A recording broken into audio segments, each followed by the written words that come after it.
8. Today we are going to take a new topic called as the Great Uprising of 1857. The Great Uprising of 1857 is also called as the Revolt of 1857. You know, in the last class we discussed about the entry of the British East India Company into India. They slowly started conquering many places and establishing their rule. So the people felt insulted and they wanted to start an agitation. And agitation means to protest. And this resulted in the development of the Great Uprising of 1857. There are many reasons for the revolt of 1857. The policies of East India Company had a great effect on the different sections of the society.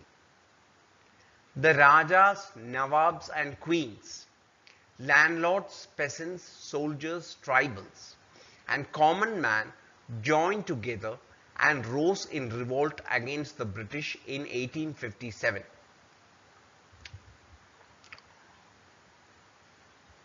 The revolt shook the British Empire to its foundation. Originally, the revolt started as a military uprising, as a military struggle. The causes were deeply rooted in the nature of British rule in India. The causes of the uprising can be seen through different lenses: political, social, religious, economic, and military. Social and religious causes. Social and religious factors were causing uneasiness. Uneasiness means worry, problem among the people. Certain laws by the British violated the religious sensibilities. Sensibilities means customs and habits and beliefs of the Indians. New laws. The Act of 1850 changed the Hindu property law and allowed converts from Hindu religion to inherit their father's property. Did you understand? That is, if I am a Hindu and I become a Christian, I can inherit what my father has given me. The Hindus regarded this as an incentive. Incentive means something to encourage people to come to Christianity, to give up one's religious faith. Fear of conversion. Conversion means changing the faith of a person. For example, Hindus become Christians. Hindus become Muslims. All these are called as conversion. British policies created a sense of fear among the Hindus and Muslims that their religion is in danger. The activities of the Christian missionaries led to people to believe that they would all be converted into Christianity. Response to reforms done by British. The reforms such as abolition of sati. Sati is a practice where if the husband dies, the wife also is burnt in the funeral fire. This was a cruel and harsh practice followed in India. When the East India Company came to India, they abolished sati and allowed widow remarriage. All these made the people of India believe that the British were destroying their culture and traditional way of life. Indignities means abuse, saying obscene things, saying bad things. There were indignities hurled at Indians. There were a lot of resentments against the ill treatment of Indians by the British. The Britishers could insult, humiliate, or even kill Indians at will. Indians were supposed to salute the Englishmen. Indians weren't allowed to travel in first class train compartments.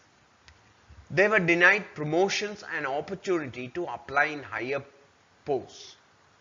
Apprehension. Apprehension means fear or doubt about English education. The Indians believed that the schools established by the British were not to promote education or promotion of science and literature, but to make them Christians. Economic causes. Artisans. Artisans are those people who make handicrafts. Traders and peasants and people suffered from the British economic policies. Ruin of trade and handicrafts.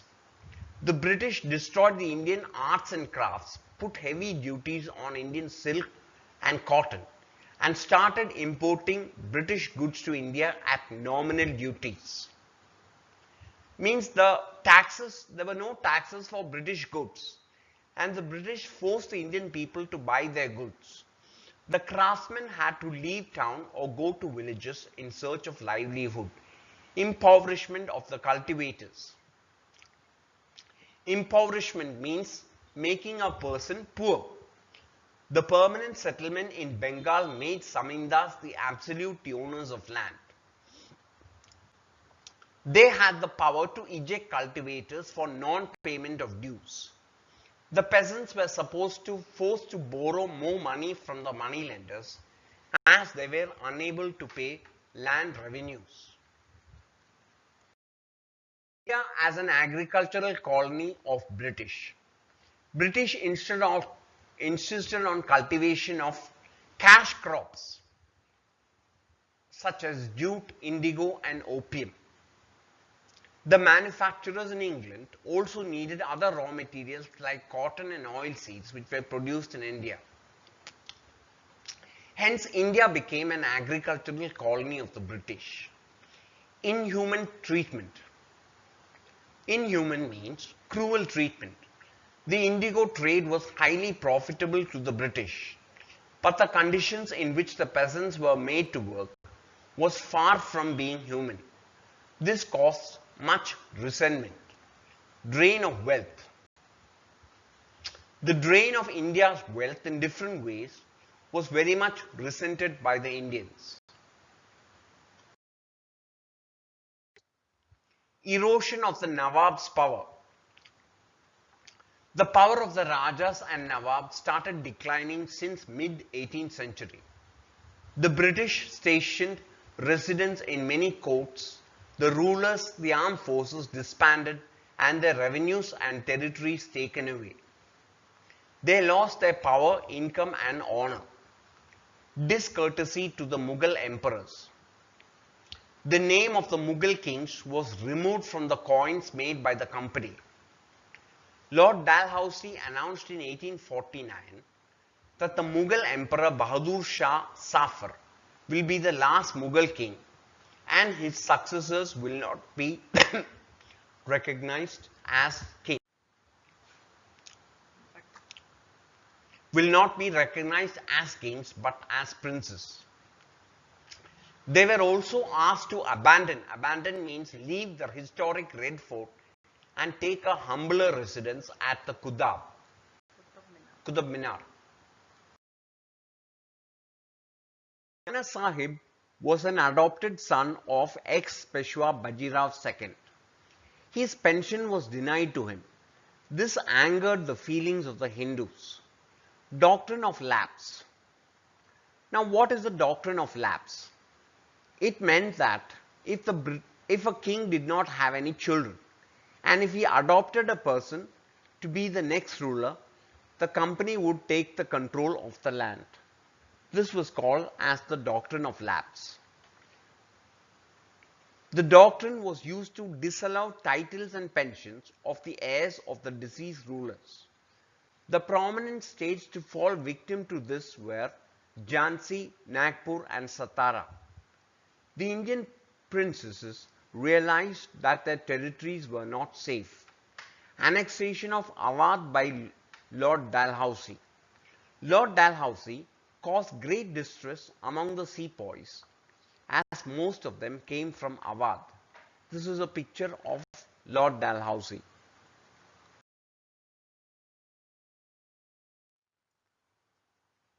Now I am going to explain the military causes for the uprising of the revolt of 1857. The sepoys are soldiers. Sepoys who work for the company were greatly unhappy because of their pay, allowance and condition of service. This provided sufficient fuel for the outbreak of the revolt. Low salary and poor prospects of promotion. All the high ranks were reserved for British, and the natives are Indian soldiers, could not rise above the rank of a Risaldar or Subedar. The maximum pay was less than what was given for a fresh British recruit. Glut of unemployed soldiers. Glut means something that is, you know, which is poor, a state of an economy or state country which is going backwards. Glut of unemployed soldiers. Annexation of several states made many soldiers unemployed. The disbanded armies were hence ready to join any uprising against those with power. General Service Enlistment Act. People in those days believed that they will lose their religion and caste if they cross the sea. In 1824, when the sepoys were asked to go to Burma, they refused and they were severely punished. The company then passed the General Service Enlistment Act in 1856, which made all the new recruits liable for general service anywhere. Immediate cause. This is very interesting. You can see a picture of a gun and its bullets. When all these incidents were going on, the Britishers introduced the new Enfield rifle. Its cartridge means a container to store the bullets, were greased with the fat of pigs and cows. And the soldiers had to bite the cartridge to load the bullets into the gun. Now this was considered to be an insult for both Hindus and Muslims. Muslims, the pig is an unclean animal for Muslims and the cow is a holy animal for Hindus. Feelings ran high among sepoys. On March 29, 1857, Mangal Pandey openly revolted and killed a British officer. He was tried and executed, hanged to death, and the regiments in Barakpur and Berhampur were disbanded. They returned to the villages and spread the story of grease cartridges. This resulted in an open revolt in Meerut, Delhi, Kanpur and other places. Now we will be discussing about some of the leaders who took part in the revolt of 1857. Meerut. The execution of Mangal Pandey caused an open revolt against the company by the sepoys. They rushed to jail and released all prisoners, killed British officers and burned their houses. They captured guns and declared war. Delhi, the soldiers proclaimed Bahadur Shah Zafar as their leader. Bahadur wrote to all the chiefs and rulers to fight against the British, hoping to gain their territory back. Kanpur. The adopted son of Baji Rao II, Nana Sahib was directing the operations in Kanpur. The sepoys made a fierce attack on the barracks where the British community were protected. Central India. You can see a picture of Rani Lakshmi Bai. The rebels in central India had able leaders like Tantia Top and Rani Lakshmi Bai, who offered brave resistance. Lucknow. The Nawab of Awadh was already leading a prison life when the revolt broke out.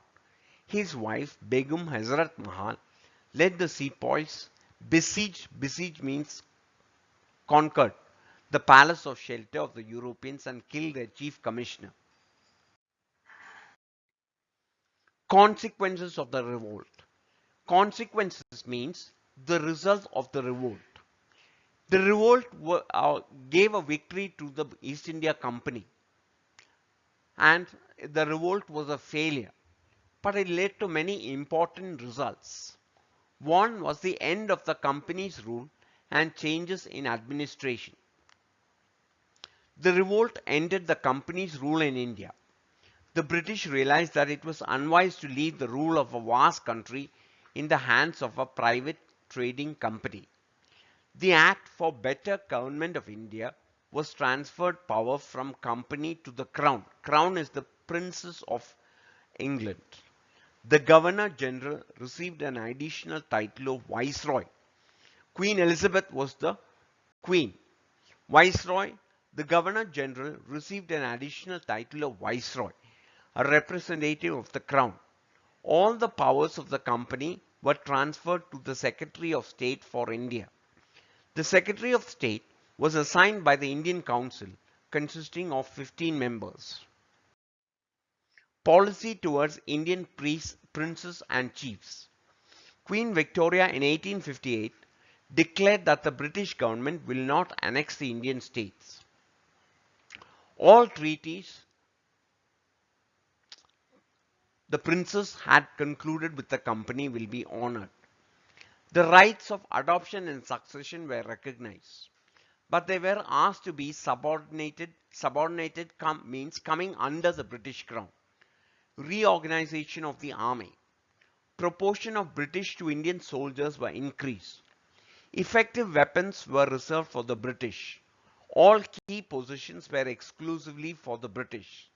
Sepoys of different caste and creed were mixed up for no sentiment of unity to arise. Promise to Indian people. Queen Victoria promised not to interfere in the religious beliefs and the social practices of the people of India. The Queen promised equal treatment to all of her subjects, whether be it Indian or European, admitting all Indians to office irrespective of their caste and creed. Rise of nationalism. The atrocities the British committed to India were not forgotten. Atrocities means cruel things. There were songs about the great deeds of Tantia Tope, Rani Lakshmibai and other people about their great and heroic deeds. It inspired Indians in their struggle against the British Raj. There were mixed opinions on the nature of the revolt of 1857. V.D. Savarkar was the first to call the independence revolt as the first war of independence. Subhash Chandra Bose also referred to it by the same. Historians like Ashok Mehta, Mallison and Kay considered it as an organized campaign to drive out the British from India. On the other hand, Sir John Lawrence was of the opinion that it was a mere sepoy mutiny. Mutiny means a rebellion or revolt of soldiers, and dismissed it as a local uprising of the sepoys. To sum up or to conclude, even though it started as a sepoy unity, it became a natural uprising. Sepoy mutiny. It became a natural uprising with millions of people rising up directly and indirectly against the British.